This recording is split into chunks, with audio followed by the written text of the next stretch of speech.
All right. Good morning, guys. Last time about how we discussed about Gaussian.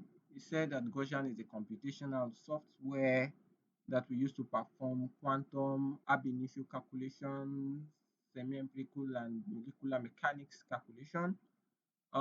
We made mention that it's a very robust software, and then it has a graphical user interface called gaussview, and we walked us around some of the functionalities or some of the functions or the operators that we have around one after the other.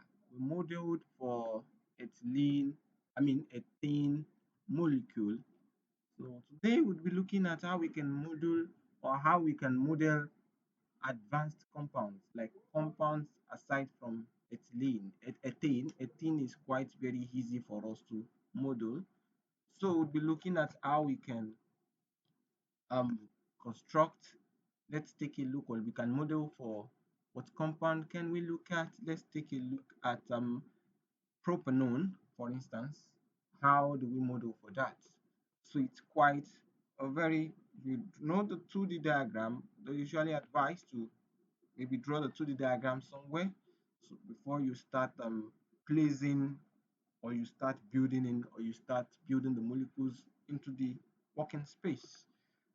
Right, we know that propanone has a molecular formula of CH3, C double bond O, and CH3. So we want to work with that. So what I will do is to select this carbon atom, this sp3 carbon atom, since the first carbon that is present in the propanone molecule, the first atom, the first carbon atom that we have is an sp3 hybridized carbon. So we are going to place it here. So we can rotate. Yeah, all right. Then what's now funny is that the second carbon I have is an sp2 carbon, the carbon that is directly bonded to the oxygen. So it's an sp2 carbon. So I will, and what I have here is an sp3 carbon because this carbon is tetrahedral. I come to this display icon where we can see carbon. As we can see now, we can see that carbon has been selected automatically. So we can see there are lots of carbon fragments. You can see the software has been designed to make our affairs such easy, very easy. So we can just come here, take a look at the type of fragment that we want. This is for a triple bond fragment. This is an sp fragment. This is also a divalent, carbon divalent fragment. Now, this is an S single double bond. This is a double fragment. That is a double bond. This is a single to triple bond divalent fragment. So we are the one that is quite in conformity with what we are working with, that is propanone, is this particular one that is this one that is sp2 hybridized. This carbon that is a single double fragment is what we are going to select because that is what we will be working with.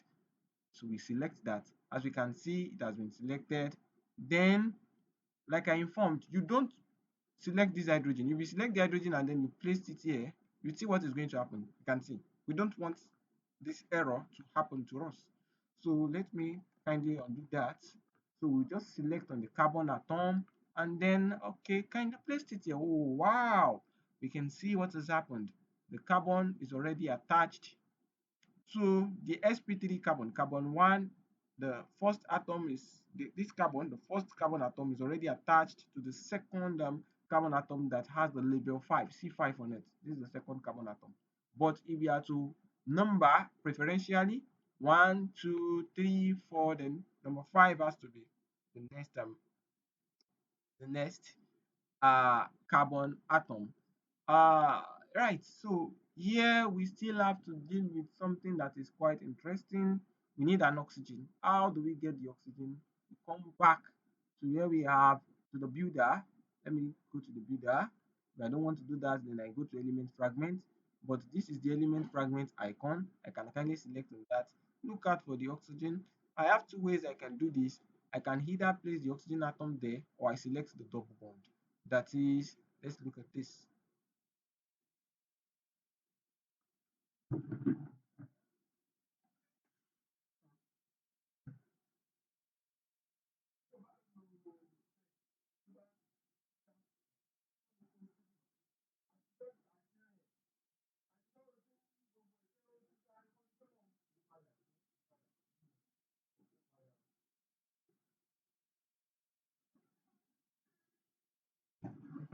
So we can do that in two ways. Either I select this oxygen atom or I just select the other one. It's still falling in place. Let me try the other way around. Let me just go ahead and select back. Sorry. Okay. And then select the oxygen atom. I have it here. Can you see? Still the same thing.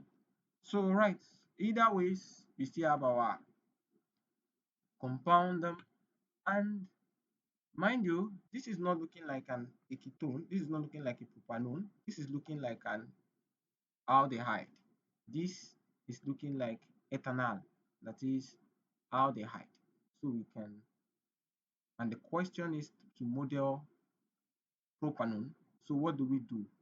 Let's think about it.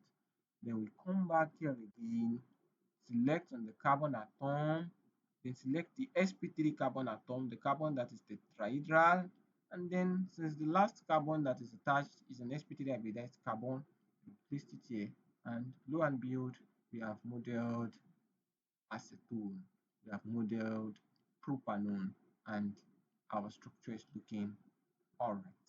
So in order to check for maybe the bond angles between each of these guys, let me show you or let me walk you around how we can do that. So I can just kindly come here. You can see this particular place, this shape where we have, I don't know, yeah, I think that should be the angle. Then I can select, you can see the everything has gone blank because I have to select 1, 2, 3. Now you can see it has translated. This is the bond angle of between these particular three carbon atoms, between this carbon, because this carbon atom has two neighbors. If I want to get a bond angle, I must be between three atoms, at least three. Is it two? At least two atoms, at least two atoms. But yeah, so we can do that. So let's take a look at another. Maybe let's look at it this way: 1, 2, and 3. Let's see what we have. Okay, we can see that's the bond angle here. That's the bond angle here. All right, let's take a look at this 1, 2, 3. What do we have?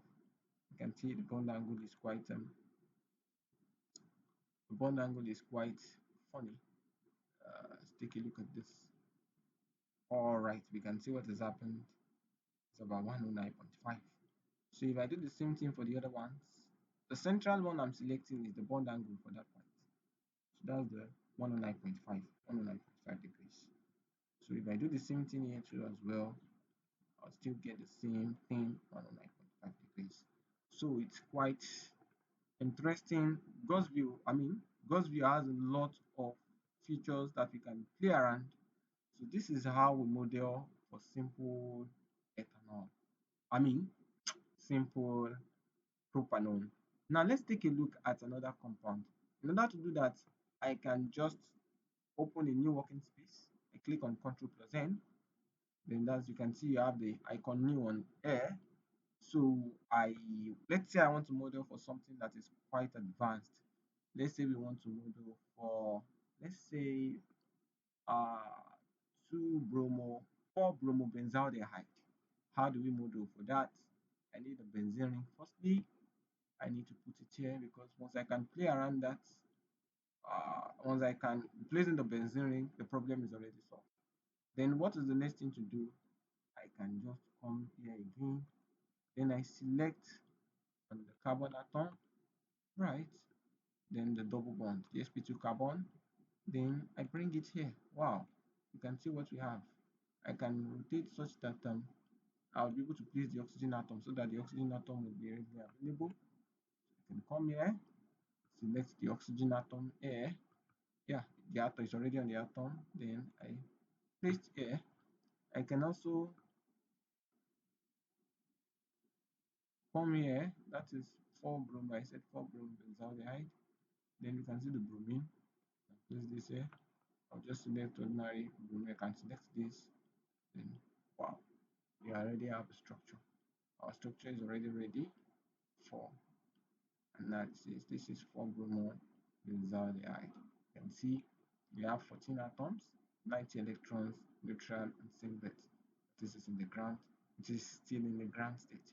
So 1, that is, we take the number or we enumerate the number of atoms we have plus the hydrogen. 6 plus 4, that is 10. Now, then plus 1, 11, 12, 13, the oxygen, and then 14. So it's all balanced. 90 electrons. If we calculate the total number of electrons that we have here, that is 6 times 6, 36. 36 plus another 36, because plus 35. Bromine is 35. That is 71. And then plus, how many hydrogens do we have? 71 plus 16. That is 71. Sorry, 71 plus 8, that is 79. 79 plus another 6, 85 plus 1, 86. Then 1, 2, 3, 4, 90. So we all have the electron system is making sense.